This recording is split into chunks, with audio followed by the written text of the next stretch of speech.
pero sí creo que podría llegar a dar para una reflexión rápida sobre la historia misma del PP.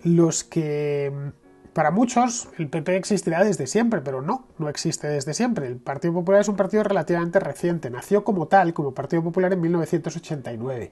Fue una refundación de una formación anterior que se llamaba Alianza Popular, que había fundado Manuel Fraga con otros exministros de Franco en 1977. Alianza Popular se presentó a las elecciones del 77, las del 79, las del 82, y en el 77 y el 89 le salieron mal.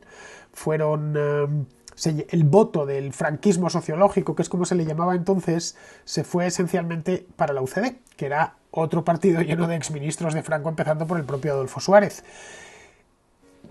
Fraga resistió como pudo, a pesar de que tenía unos resultados que no eran muy buenos, fueron peor de hecho del 77 al 79, y con la quiebra de la UCD entre el 81 y el 82 levantó la cabeza y se convirtió en el partido de la oposición. En ese año Alianza Popular iba con otros dos partidos, el PDP, el Partido Demócrata Popular, y otro liberal que se llamaba Unión Liberal, que era de un tipo llamado Segurado. Bien, en el 82 tuvieron unos resultados buenos en comparación con lo que venían del 79, pero aún así muy lejos, como a 100 escaños del Partido Socialista de Felipe González. Volvieron a presentarse en el 86, pero habían alcanzado su techo electoral, y además Suárez había vuelto a la política con un nuevo partido que se llamaba CDS, que se había fundado, en el mismo año 82, pero que apenas le había dado tiempo de preparar las elecciones, y ya es en el 86 cuando empezó a preocupar. Fraga además le pilló ya con cierta edad y volvió a caer poco a poco. Se llegó a retirar, a dimitir. Es decir, esta escena que hemos visto hoy en Génova, pues la ha habido no igual, pero en el pasado, con Fraga despidiéndose de la gente, de los militantes desde la ventana, pero el partido no mejoró. En los años 80, la segunda mitad de los 80, se hizo cargo de él un tal Hernández Mancha, que no sé qué habrá sido de él, no tengo ni idea.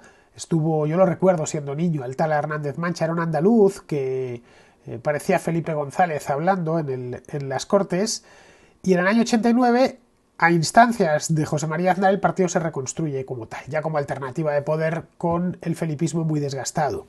Del 89 al 93 se las apañan para poder revitalizar por completo las siglas, que eran nuevas, era Partido Popular, no Alianza Popular, y se ponen en las mismas puertas de la Moncloa. Esas elecciones, de hecho, las del 93 iban a ganarlas, pero al final no lo hicieron, se quedaron cerquita, eso sí, y en las del 96 ganaron, pero por poco, ganaron por, creo que fueron 300 o 350.000 votos, muy poquito, pero les permitió gobernar, nada más, y ya se tiraron 8 años en el poder.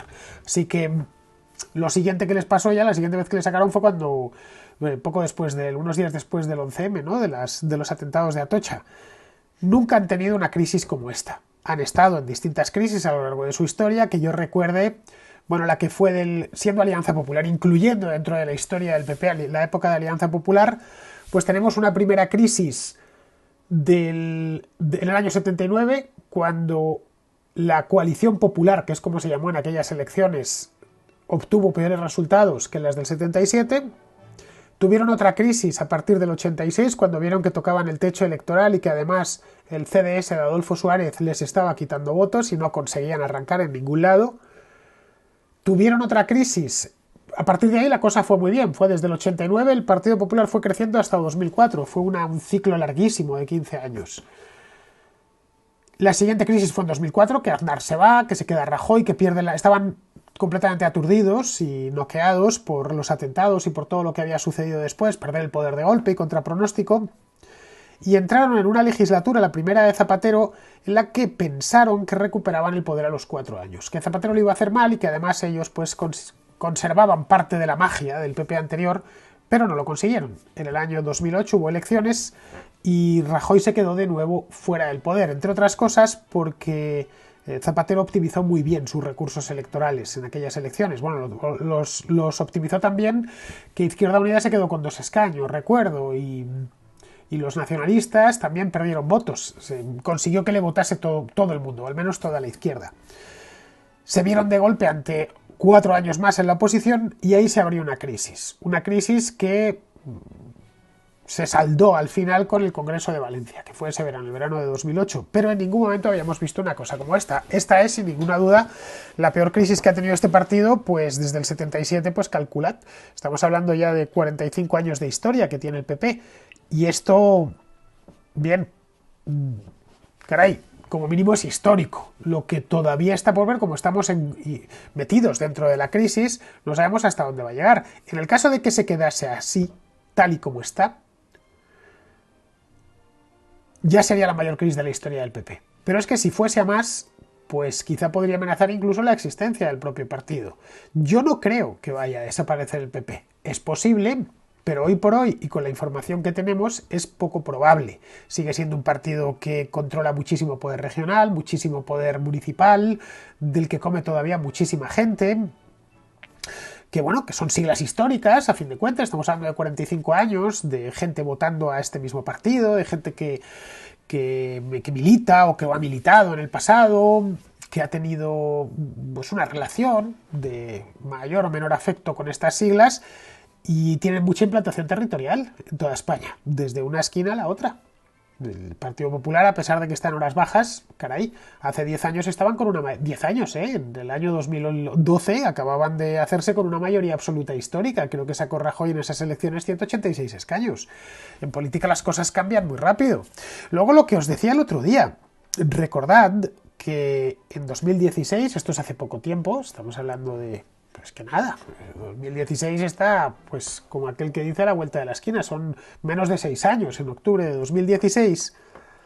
Recordad la que se armó en Génova aquel día, a finales de octubre, con Pedro Sánchez saliendo, del partido se tuvo que hacer cargo una gestora, tuvieron que traer a un tipo ya mayor de Asturias para que llevase el partido. Se pensó que Pedro Sánchez estaba muerto políticamente y que ese partido nunca se iba a recuperar. Hasta en Podemos se frotaron las manos diciendo, mira, al final no les hemos conseguido dar el famoso sorpaso anteriormente, pero se lo vamos a poder dar ahora.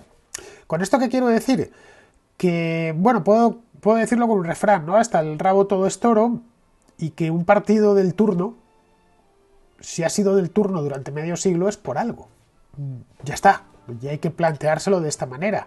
No hay que dejarse llevar por lo último que ha sucedido, por la última tontería que ha sucedido, incluso hasta una tontería grave, como la de este fin de semana, la de estos últimos días. La memoria luego del militante, la memoria del votante es frágil. Basta con que les salga un líder que les guste para que pelillos a la mar y todo se olvida. Con esto me refiero básicamente a la gente de Vox, que la veo muy emocionada de un tiempo a esta parte, de 4 días a esta parte, pensando que esos... Ha salido una encuesta, por ejemplo, en El Mundo, a ver si la llevamos, a ver si la llevan, antes la he visto, a ver si la llevan todavía en... A ver si la... Bueno, ya me ha salido aquí las cookies, ya sabéis, siempre... Y en toda circunstancia hay que rechazarlas. Bueno, lo que os decía es que en esta encuesta aparecía ya reflejado el sorpaso de Vox al PP. Y andaban los voxistas muy emocionados, diciendo, ya está, ya lo hemos conseguido. Hemos superado al PP, lo siguiente va a ser el PSOE. No os hagáis las cuentas del gran capitán, esto no es así. Así que, por favor, enfriaros un poco. Esto es, bueno, un poco la locura. Basta con que... de ese congreso extraordinario salga un candidato o una candidata que atraiga a los votantes, no solo a los del PP, también a los vuestros, a los de Vox, y automáticamente se da la vuelta a esa encuesta. Tan rápido como habéis crecido, habéis bajado. Recordad lo que le pasó a Ciudadanos. La gente se preguntaba en el año 2019, en noviembre, cómo había podido Ciudadanos perder tantos votos. Y se mostraban sorprendidos, pero ¿cómo es posible que hayan pasado de 50 escaños a 10? ¿Dónde se han ido los votantes? Pues muchos han vuelto a su casa y se les trató de explicar en aquel momento. Teníais los votantes de prestado. Y eso es lo que no terminasteis de entender, que estaban de prestado. Y en cuanto han podido o se han sentido, no sé, mejor representados o más ilusionados, se han vuelto a casa. Algo parecido puede suceder con Vox. Lo digo para que los que estéis aquí, que seáis votantes de Vox o simpatizantes suyos, que cierto optimismo es mejor relajarlo. Entiendo que habrá gente en Vox que, bueno, que lo sepa, por lo menos en la parte alta del partido, y que prefieran se han comportado hasta ahora bastante bien. Los líderes de Vox han sido muy educados, no quieren meterse en líos, tampoco quieren herir a votantes que que pueden terminar en su propio partido. Pero vamos, que si saben salir de esta crisis, podrían incluso salir refortalecidos, si saben elegir al equipo adecuado. Si el problema aquí el problema fundamental del Partido Popular es que no tenían al equipo adecuado de dirección, y eso se pudo ver al año de haber llegado Casado. En 2019, estoy hablando antes de que empezase la pandemia, ya se veía que el tipo no... Caray, más había pasado por las urnas. Casado tuvo la suerte, la desgracia de tener unas elecciones pues muy poquito tiempo después de que se pusiese de presidente. Él llegó en julio y en abril ya tuvieron elecciones. Y se pegó un castañazo de padre muy señor mío. Tuvo los peores resultados de la historia del Partido Popular. La Alianza Popular los había tenido peores, pero vamos, del Partido Popular, desde el 89. Empeorar eso parecía imposible. Pero bueno, se le dio, digamos, un voto de confianza y en noviembre mejoró un poco, pero no lo suficiente. Se siguió quedando por debajo de los 100 escaños. En el año 2019 ya se sabía que Casado era un bluff, que no levantaba pasiones entre el electorado.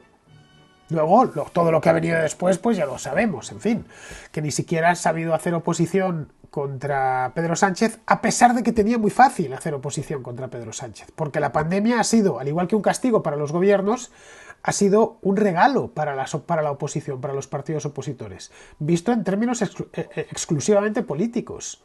No ha habido ni a escala regional, ni a escala nacional, ni a escala internacional ningún partido opositor o candidato opositor que no haya aprovechado la pandemia para hacer oposición. En política todo vale.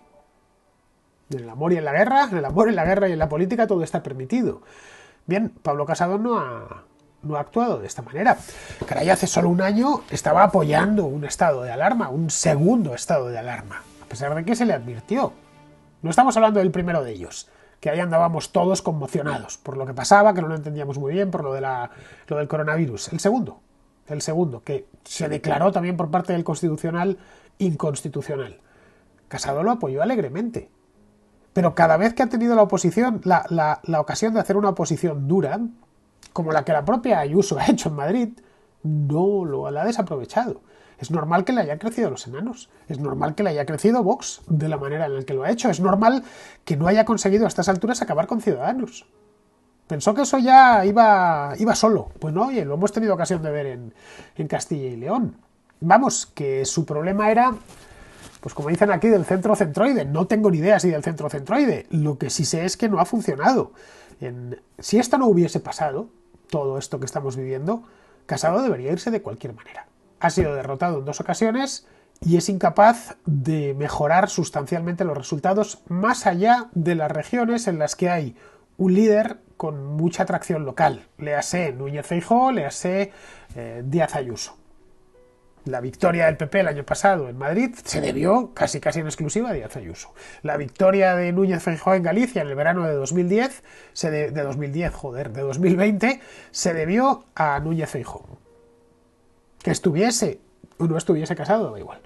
Así que, si saben corregir el rumbo y escoger no solo una persona, muchas veces es un líder con tirón y además un equipo bueno. Los que sois muy ayusistas, que sé que algunos lo sois, ya sé que estáis, que Ayuso es lo mejor y demás, bueno, cada uno evidentemente pues tiene sus propios ídolos políticos. Lo ideal es no tener ninguno, pero bueno, tened en cuenta que muchas de esas cosas que ha hecho bien Díaz Ayuso han sido fruto de su equipo. Ayuso, una de las cosas que ha hecho bien, y esto es indiscutible, es rodearse de gente de primer nivel. Tener un equipo bueno a su alrededor.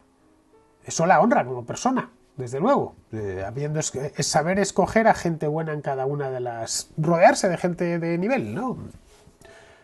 Otro de los problemas que tenía Casado es que se había rodeado de medianías, empezando por el segundo. Empezando por Teodoro García Egea, que tanto nos hace de reír con lo de las aceitunas, con tal, con cual, con el acento. Pero es que el chico, sinceramente, es que no da mucho de sí. Y se ha podido ver ahora. Todo esto que se ha armado por su culpa, o en buena medida por su culpa. Si el día de mañana, Dios sabe cuándo, cuando se planteen cómo esto empezó y cómo terminó de esta manera tan mala, cuando se lo plantee Casado, quiero decir, tendrá que mirar a su derecha y decir quién estaba a mi derecha en aquel momento. por qué empezó todo esto. Ojo, yo no me conozco los detalles, ya sabéis que yo no veo políticos, ni como con ellos, ni ceno con ellos, nada, ni hablo por teléfono con ellos. Pero, en fin, por lo que me llega, más lo que adivino aquí y allá, no me hace falta mucha más guía para saber que todos estos problemas le han venido por su falta de liderazgo natural, que no la tiene y a la vista está, esto no es una opinión, esto es un hecho, y porque no se ha sabido rodear de la gente adecuada. Le podría haber compensado su falta de liderazgo un equipo bueno, un equipo de primeros espadas de gente de primer nivel, pero es que ni siquiera supo hacer eso. ¿El resultado? Bueno, pues el resultado es el que tenéis ahí. Ha abocado al Partido Popular a la que seguramente no, a la que es la peor crisis de su historia.